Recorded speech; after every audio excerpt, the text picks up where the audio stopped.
The mist hung thick over the rail yard, dawn barely breaking through the fog as the train whistle pierced the silence. 34 German prisoners of war stood in rigid formation, their uniforms still bearing the dust of North African battlefields. Among them, Hauptmann Friedrich Müller, formerly of the Afrika Korps, squinted through the gray light at the massive industrial complex emerging before them. Smokestacks towered against the Michigan sky, belching plumes that merged with the morning haze.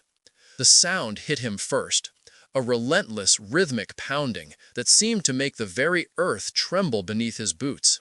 It was unlike anything he had heard on the battlefield. Not the chaotic percussion of artillery or the staccato of machine guns, but something more ordered, more methodical, more frightening in its perfect mechanical precision. "Vorwärts!" barked the American guard, gesturing toward a line of trucks waiting to transport the prisoners to their assigned labor detail. Friedrich climbed aboard, his body tense with uncertainty.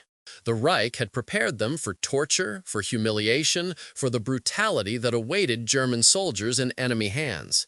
The Völkischer Beobachter newspaper had run stories of American savagery, of prisoners starved and beaten.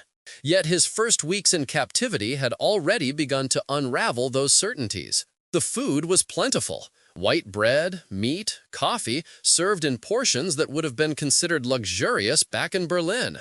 The barracks were simple but clean, with blankets and mattresses for every man. As the truck rumbled through the streets of Detroit, Friedrich gazed through the slats at a city fully illuminated despite the war.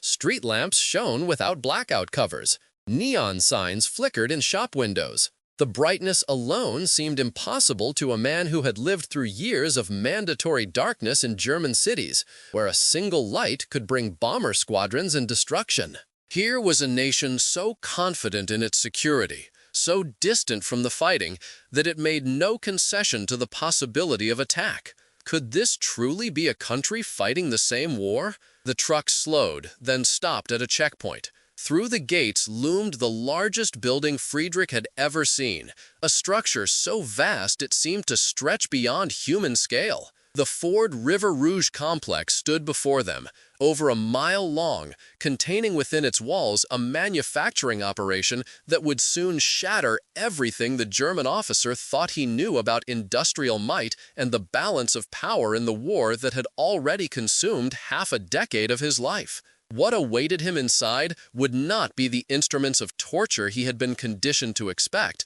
but something far more devastating to his worldview. The undeniable evidence of American production capacity that would haunt him long after the guns fell silent. The American guard, a broad-shouldered man from Ohio named Sergeant Wilson, noticed the widening eyes of the prisoners as they approached the factory gates. How many of these men, he wondered, were beginning to grasp the true scale of what they were fighting against, and how many would ever be able to convey to their countrymen back home the reality of what they were about to witness. The clanging of metal against metal washed over Friedrich as he stepped through the massive doors of the assembly plant. The air inside hung heavy with the smell of oil, hot steel, and sweat. Yet, despite the industrial haze, the space felt remarkably ordered. Rows of partially assembled tanks stretched as far as the eye could see, moving steadily along assembly lines that seemed to extend to the horizon. Workers swarmed around each station, men in overalls, women in headscarves, people of every age and color moving with practiced efficiency. It was not the chaos of a desperate war effort, but the choreographed precision of a system built for mass production. "Mein Gott," whispered Hans Schroeder, a young tank driver who had surrendered after the catastrophe at El Alamein. "It's bigger than Krupp's entire complex in Essen." Friedrich nodded silently, struggling to process the scale before him. The Ford plant was not simply a factory. It was an industrial ecosystem. Raw materials entered at one end, steel, rubber, components, and completed tanks emerged from the other, rolling out on their own power. He had seen the German tank factories at Kassel, had marveled at their efficiency. But this was something else entirely. This was industrial power manifested at a scale that made the Reich's much-vaunted production seem like a craftsman's workshop by comparison. The prisoners were assigned to a loading area, tasked with moving crates of components from delivery trucks to designated storage zones. As Friedrich hefted a box of radio equipment, he found himself counting the tanks that rolled off the end of the assembly line. 1, 2, 3. Each hour brought more finished machines than he had seen in an entire month on the battlefield. According to the schedule posted on a nearby wall, the plant would produce 97 M4 Sherman tanks that week alone. His mind raced with calculations. If one factory could produce nearly 100 tanks each week, and America had dozens of such facilities across its untouched territory, the numbers became incomprehensible. A memory surfaced, sharp and painful. 2 months earlier, near Tobruk, Friedrich's Panzer Regiment had waited 3 weeks for replacement parts when 6 of their tanks broke down. The battalion commander had explained the delay. Production priorities have shifted to the Eastern Front. We must make do with what we have. They had cannibalized 2 tanks to keep 4 running. Here, in a single American factory, he was witnessing more tanks being assembled in a day than his entire regiment had possessed at full strength. The guard assigned to their detail, a corporal named Martinez who had learned German from his immigrant grandparents, noticed Friedrich's stunned expression. "Impressive, isn't it?" he said casually in accented German. "This is just one shift. They run around the clock, 3 shifts a day, 7 days a week." Friedrich didn't answer, but the question lingered in his mind long after they returned to the prison camp that evening. How had they not known? Or perhaps the more terrifying question, had their leaders known and chosen to conceal this reality? What did it mean for Germany, for the Reich, for the war they had been promised was all but won? The rhythmic pounding of the assembly line followed him into uneasy dreams, a mechanical heartbeat that seemed to count down the inevitable defeat that now, for the first time, he could see with devastating clarity. The prisoners' barracks hummed with subdued conversations that evening, men huddled on their bunks exchanging whispers about what they had witnessed. Friedrich sat alone, meticulously writing in a small notebook he had been permitted to keep. The American guards allowed such personal items, another unexpected mercy that contradicted the warnings they had received. His pencil moved deliberately across the page. Today, I saw the true face of American industrial capacity. If what I witnessed is representative, then we are not merely losing this war. We have already lost it, and perhaps never had a chance of winning. Across the room, Oberfeldwebel Werner Kruger, a seasoned tank commander who had fought from Poland to Tunisia, stared at the ceiling, his weathered face set in lines of disbelief. 8 months ago, he said to no one in particular, we waited 6 weeks for a shipment of track links for our Tiger tanks. 6 weeks, during which our machines sat immobile. Today, I watched Americans stamp out hundreds of track links in a single hour. The contrast was not merely in numbers, but in philosophy. The German approach to tank production prioritized technical superiority, elaborate machines crafted with precision. The Tiger tank was a masterpiece of engineering, superior in armor and firepower to anything the Allies had in the field. But here was the American answer. Not technical perfection, but overwhelming quantity. Sherman tanks might be individually inferior to Tigers, but they were rolling off assembly lines by the thousands, while German factories struggled to produce dozens.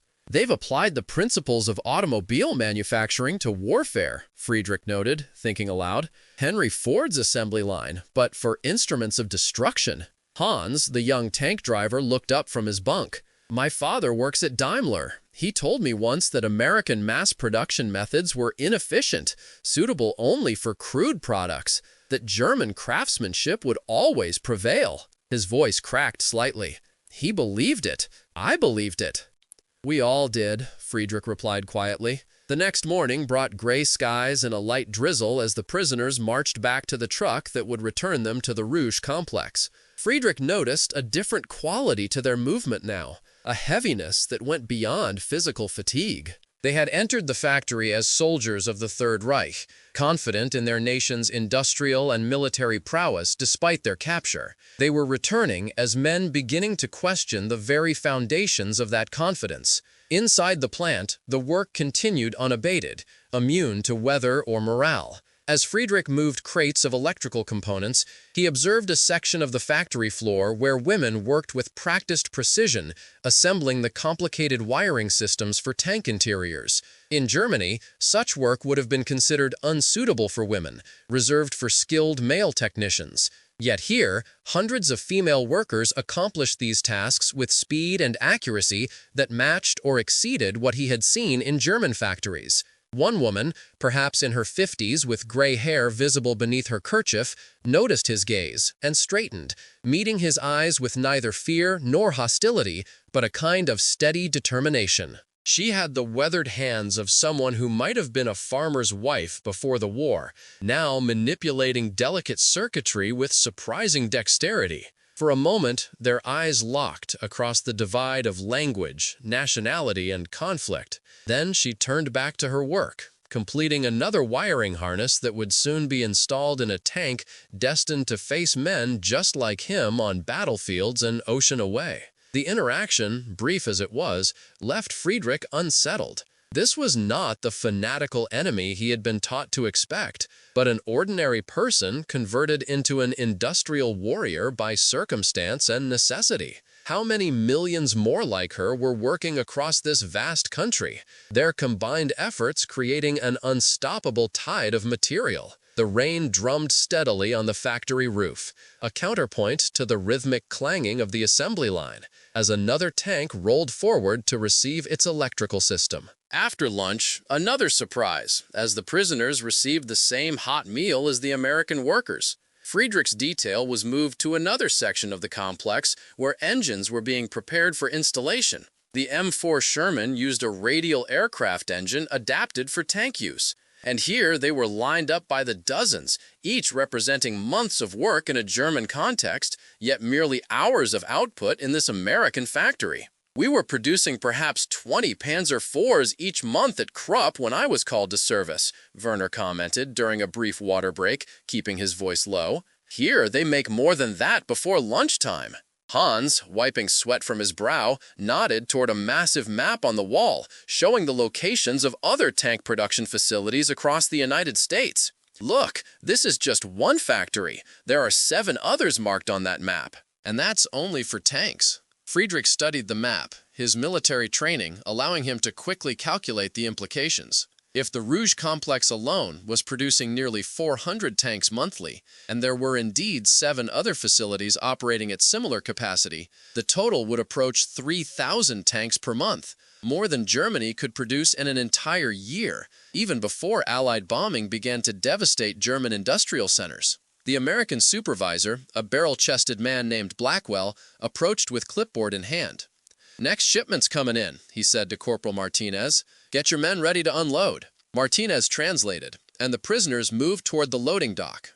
As the large doors rolled open, Friedrich was struck not by the size of the incoming delivery, but by its ordinariness.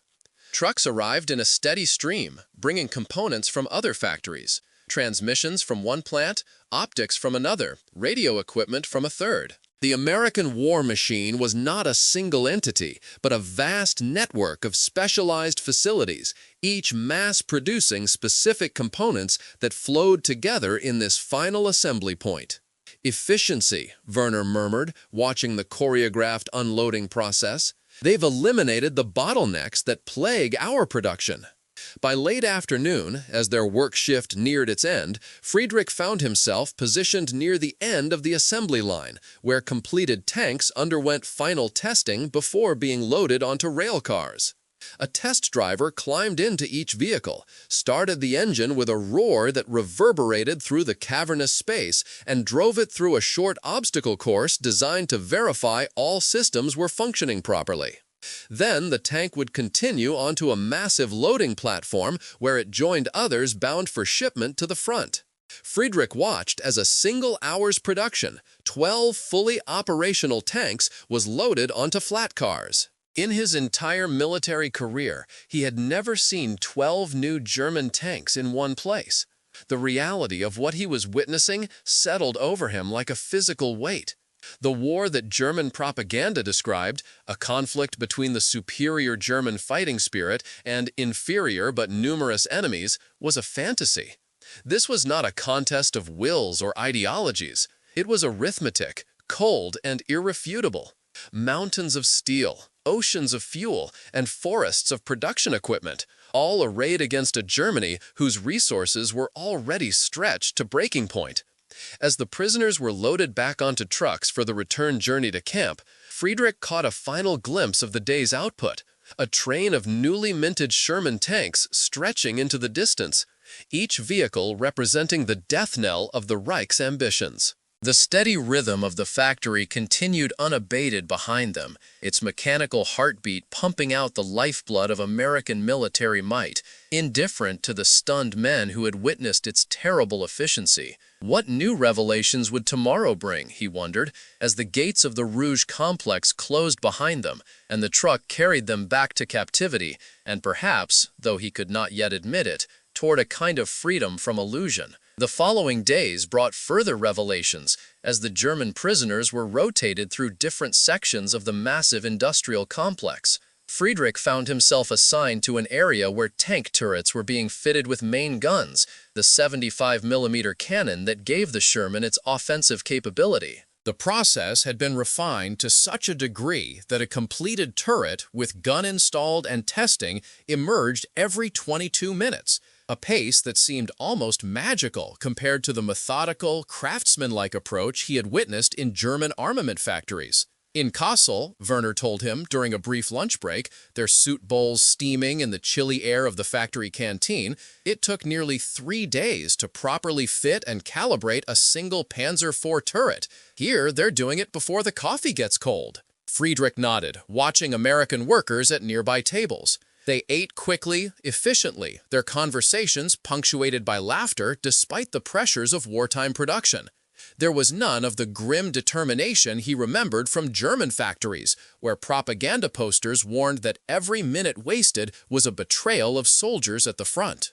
Here, the pace was relentless, but somehow less oppressive, as though the workers understood that their overwhelming productivity allowed for moments of normalcy, even in the midst of global conflict. They're not afraid, he realized aloud. They work hard, but they don't work in fear. Werner considered this. Fear has been our constant companion since '39. Fear of failure, fear of the Gestapo, fear of Allied bombs. Perhaps it is easier to build tanks when you're not wondering if your home will still be standing when you return from your shift.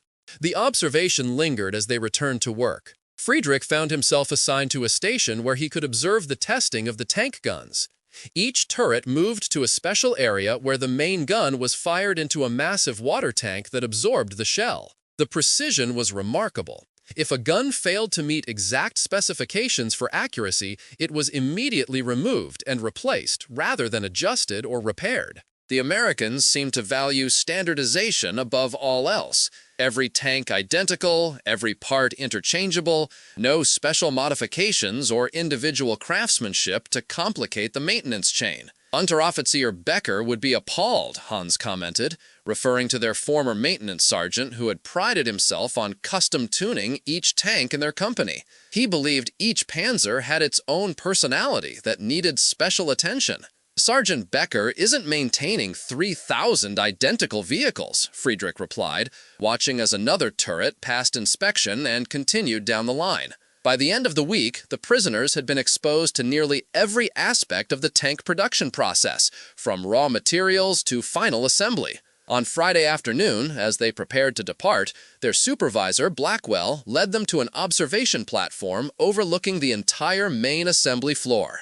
From this vantage point, the scale of the operation became even more apparent, a continuous flow of components moving along multiple assembly lines, converging at precise intervals to create a steady stream of completed tanks. "Thought you boys might want to see the big picture before you go," Blackwell said through Martinez's translation. "We're hitting our stride now. 540 tanks this month from this plant alone.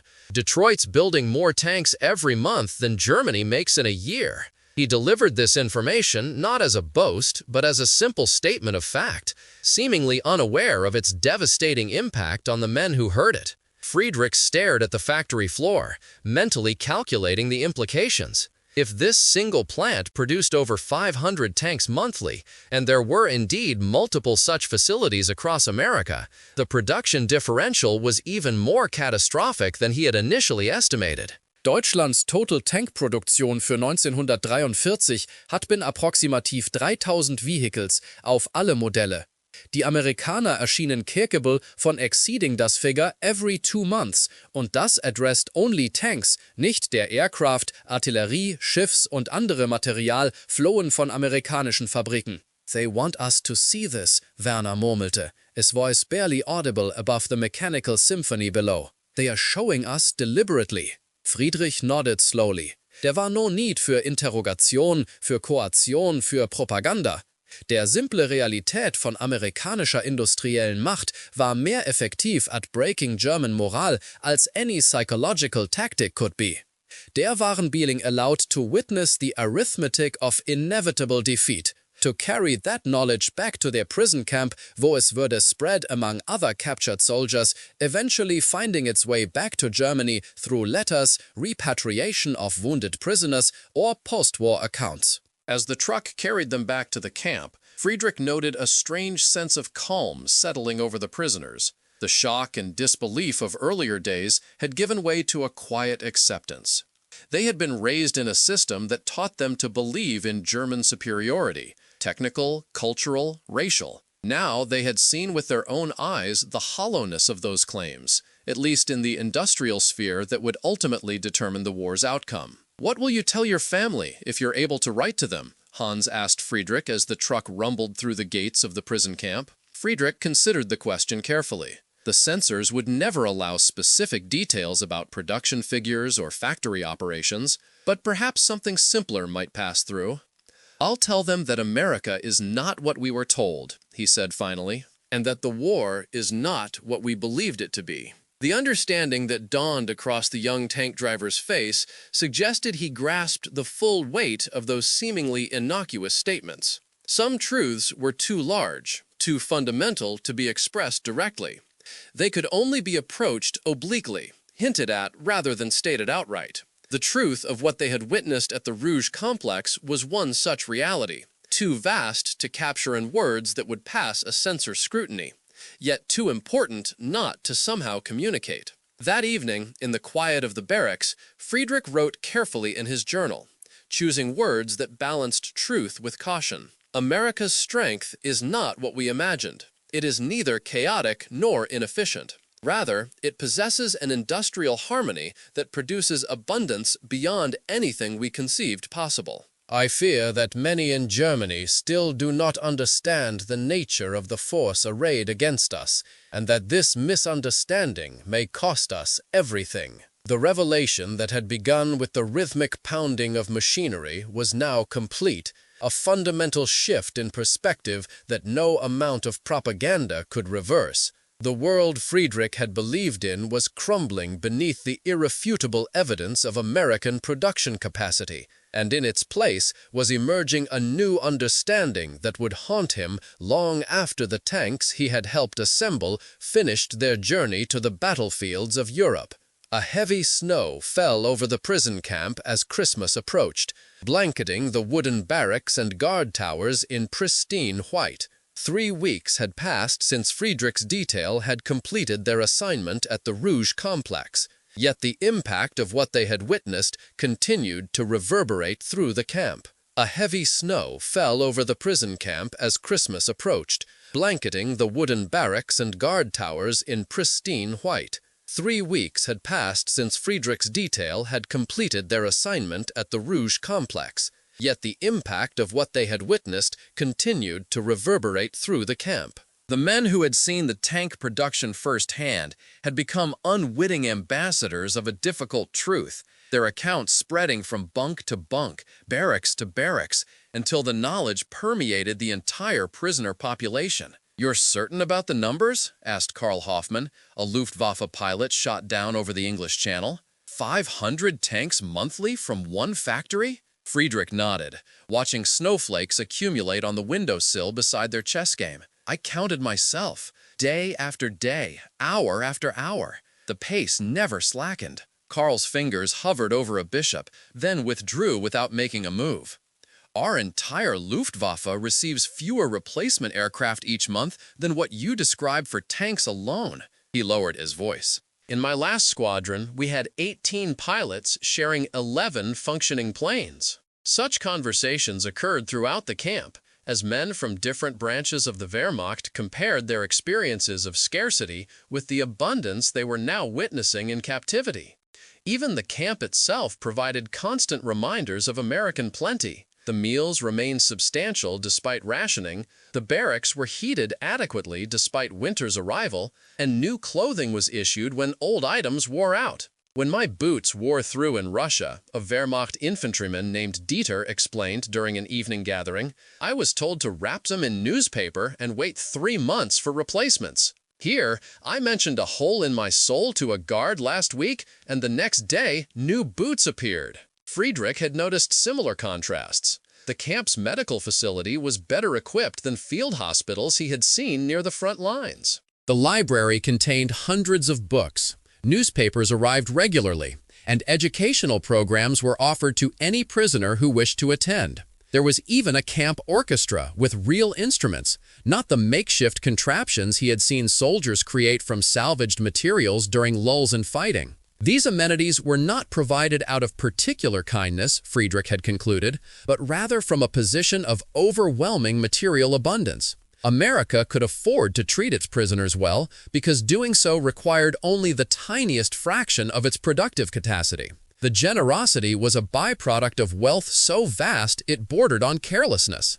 Captain Adler, the highest-ranking German officer in the camp and a devoted National Socialist, had attempted to counter these observations with ideological arguments.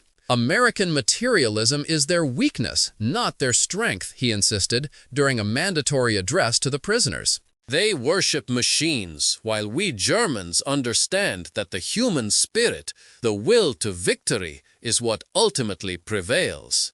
Yet such pronouncements rang increasingly hollow to men who had seen firsthand the connection between industrial might and military power. Friedrich noted how even those who had arrived at the camp as true believers were gradually falling silent, their certainties eroded by daily exposure to evidence that contradicts everything they had been taught. On Christmas Eve, the camp authorities organized a small celebration, providing additional rations and allowing the prisoners to hold a concert. The orchestra played traditional German carols, the familiar melodies carrying through the cold night air. Friedrich found himself standing near a window, watching snowflakes dance in the glow of the floodlights that illuminated the compound. Sergeant Wilson, the guard from Ohio, approached with a package. "Mail and Red Cross parcels arrived," he said, handing Friedrich a small box and 2 letters. "Merry Christmas, I guess." "Thank you," Friedrich replied, surprised by the gesture. "Frohe Weihnachten." Wilson nodded awkwardly, then moved on to the next prisoner. Friedrich examined the package. It contained chocolate, coffee, cigarettes, and a pair of warm socks. The letters were from his parents in Dresden, carefully censored, but conveying that they were safe despite increasing air raids. His father, a history professor at the university, wrote with measured optimism about the war situation, clearly unable to express any doubts that might exist. Friedrich composed his response carefully that night, aware that his words would pass through both American and German censors before reaching his family. "Dear Father and Mother, the Americans treat us correctly. We have adequate food, shelter, and medical care. I am working in an industrial facility and have observed much about American manufacturing methods. They are not as we were told. Their efficiency and scale would astonish even the directors at Krupp or Daimler. I believe it would benefit Germany to study these methods after the war. I think often of your lectures on historical perspective, Father. How often the outcome of conflicts is determined not by tactical brilliance or fighting spirit alone, but by the fundamental arithmetic of resources and production. History may judge this conflict as one where such equations were fatally misunderstood by our leadership. Please stay safe. I hear the air raids are increasing. He paused, considering whether the last paragraph would be struck by censors. It approached dangerous territory, implying criticism of German leadership, yet was couched in academic terms that might pass scrutiny. The risk seemed worth taking. Perhaps his father would understand the full implication of what he had witnessed, even through the veil of censorship. After sealing the letter, Friedrich stepped outside into the snowy night. The camp was relatively quiet, with most prisoners gathered in the recreation hall for the Christmas concert. He walked slowly along the perimeter fence, his boots crunching in the fresh snow, his breath forming clouds in the frigid air. The guard towers loomed against the dark sky, their searchlights sweeping methodically across the compound. Beyond them lay the distant glow of Detroit, its factories continuing production through the holiday, their smokestacks adding columns of gray to the night horizon. Somewhere out there, assembly lines continued their relentless rhythm, adding tank after tank to the overwhelming force being assembled against Germany. Friedrich stopped, leaning against a wooden post and lighting a cigarette from his Christmas package. The American tobacco was rich and flavorful compared to the harsh, low-quality substitutes that had become common in Germany. Even this small luxury seemed to underscore the fundamental disparity between the warring nations, one struggling to provide basics for its troops, the other able to offer quality cigarettes to enemy prisoners. Quite a view, isn't it? The voice startled Friedrich from his thoughts. Captain Mueller, the camp's doctor and one of the few officers who had maintained a certain detachment from both Nazi ideology and American admiration, stood nearby, his own cigarette glowing in the darkness. "The factories never stop," Friedrich observed, "not even for Christmas." 3 shifts, 7 days a week, Mueller confirmed. "I spoke with the American doctor who visits twice weekly. He mentioned that Detroit alone is now producing more war material than all of Germany combined." Friedrich exhaled smoke that mingled with his frozen breath. And yet at home, they still speak of final victory. "Hope is a powerful narcotic," Mueller said quietly, "and perhaps a necessary one under the circumstances." They stood in silence for several minutes, watching the distant glow of American industry against the night sky. Eventually, Mueller spoke again, his voice barely audible above the wind. "The greatest danger we face is not defeat, Hauptmann Mueller. It is what follows. The moment when millions of Germans realize they have been systematically misled about the nature of this conflict and Germany's place in the world." Friedrich considered this. The psychological impact of what he had witnessed at the Rouge complex had been profound on a personal level. Multiplied across an entire nation, such a revelation could be devastating. The very foundations of German identity during the Nazi period had been built on notions of superiority and destiny. What would remain when those illusions shattered against the hard reality of American production statistics? "What will you tell them?" Friedrich asked. "When we return home and they ask what it was like here?" Mueller took a long draw on his cigarette before answering. "The truth, I suppose, though I wonder how many will be prepared to hear it." He tapped ash into the snow. "Truth is the first casualty of war, they say. Perhaps it is also the last victim, the final thing to be buried when the guns fall silent." As they walked back toward the barracks, the sound of Stille Nacht drifted from the recreation hall, the familiar melody carrying clearly through the cold air. Friedrich found himself wondering how many more Christmases would pass before Germany was forced to confront the arithmetic he had witnessed on the factory floor, the cold, irrefutable calculations that had nothing to do with ideology or fighting spirit and everything to do with steel, oil, and production capacity. What would remain of the Germany he had known once that reckoning arrived? And how would his countrymen rebuild their understanding of themselves and their place in the world from the ashes of defeated certainty? These questions followed him into the warm barracks, lingering long after the Christmas carols had faded into the night and the lights had dimmed over the sleeping prisoners. The answers, like the tanks rolling endlessly from American factories, were still in production, being assembled piece by piece, their full form not yet visible, but their eventual arrival inevitable. As we uncover these forgotten moments when enemy soldiers confronted the overwhelming might of American industry, we're reminded that war is fought not just on battlefields, but on factory floors. Friedrich's journey from certainty to realization mirrors the path many must walk when cherished beliefs collide with undeniable reality. Perhaps in exploring these quiet, human moments of revelation, we might better understand how nations come to terms with defeat and how they find the courage to build something new from the fragments of shattered illusion.